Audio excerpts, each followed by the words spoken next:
माध्यम थे महाराणा प्रताप का शौर्य पराक्रम। लक्ष्य था देश स्वतंत्र होगा और स्वतंत्र भारत में राष्ट्रभक्त नागरिकों की एक लंबी फौज खड़ी हो, क्योंकि राष्ट्रभक्त नागरिक ही अपने राष्ट्र के सर्वांगीण विकास के लिए कार्य कर सकते हैं। और उस अभियान को आगे बढ़ाते हुए जो कार्यक्रम प्रारंभ हुए, आज मुझे प्रसन्नता है कि महाराणा प्रताप शिक्षा परिषद अपनी सभी शिक्षण प्रशिक्षण संस्थाओं की मदद से एक धार्मिक, एक शैक्षणिक, एक सांस्कृतिक संस्था के द्वारा जो भी कार्य राष्ट्र के प्रति अपने उत्तरदायित्वों का निर्वहन करने के लिए किया जाना चाहिए, उस दिशा में अपने स्तर पर भी प्रयास कर रहा है। जब हम सर्वांगीण विकास की बात करते हैं तो सर्वांगीण विकास का मतलब केवल सर्टिफिकेट, डिप्लोमा या डिग्री प्राप्त करना नहीं है, बल्कि अपने पाठ्यक्रम के पर भी उन सभी गतिविधियों का हिस्सा बनना जो हमें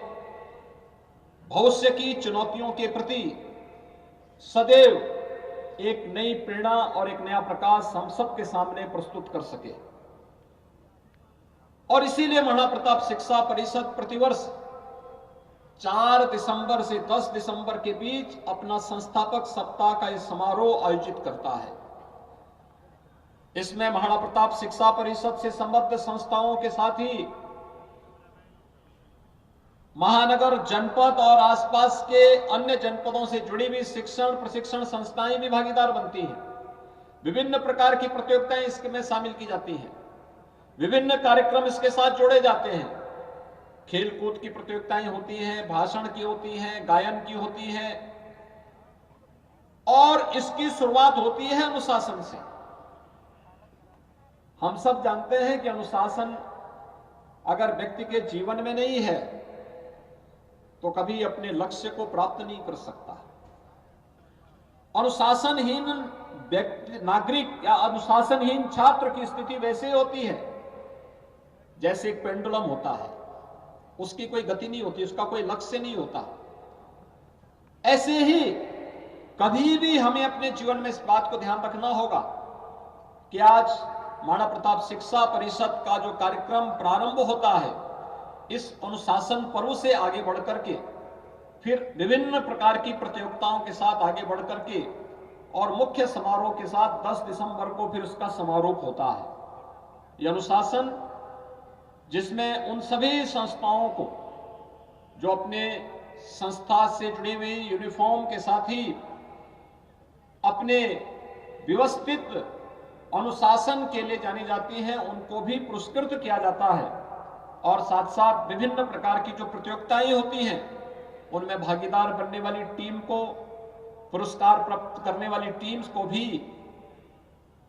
यहां पर महाराणा प्रताप शिक्षा परिषद के माध्यम से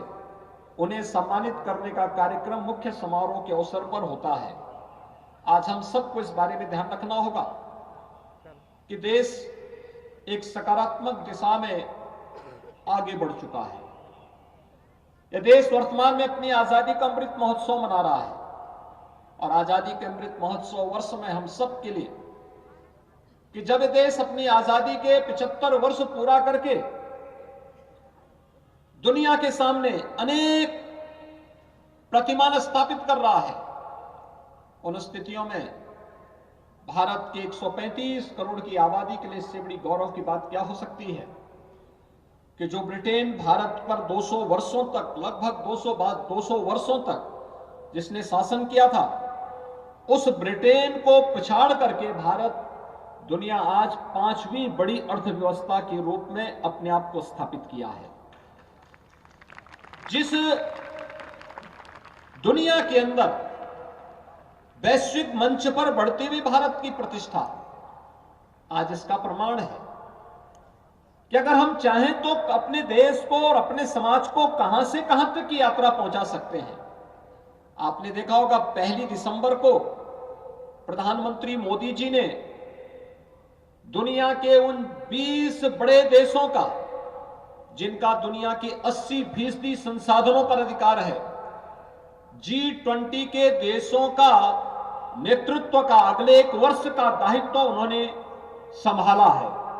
ये वैश्विक मंच पर भारत की बढ़ती हुई प्रतिष्ठा का और भारत नेतृत्वकर्ता के रूप में